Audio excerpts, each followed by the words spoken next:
పరిగెత్తినాడు. అనేకులు విస్మయము నొందినారు. చప్పట్లు కొట్టాలి. అనేకులు ఆశ్చర్యపడ్డారు. చప్పట్లు కొట్టాలి. ఉర్రమాన శందారాలరియాల రదనమాన శందారాలరియాల రెదెనెమెలెమె శందారాలరియాల రకందనమాన మస్యాల. విస్మయమా విస్మయమా విస్మయం. వినండి అంతా వినండి. ఒక చైర్ తీసుకెళ్ళి వినండి.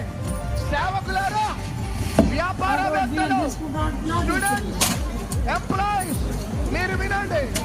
ఆ వ్యక్తి, కూర్చున్న వ్యక్తి లేచి వేయగానే విస్మయము నొందినారు. ఈ రాత్రి వినండి దైవజనులారా, ఇది మంచి బియ్యం అద్భుతాల గురించి ప్రసంగాలు చేసినారు. సన్న బియ్యం అయితే 15 రూపాయలు గురించి బుక్స్ చదివినారేమో. అద్భుతాలు ఏ మరి ఉంటే గురించి పాటలు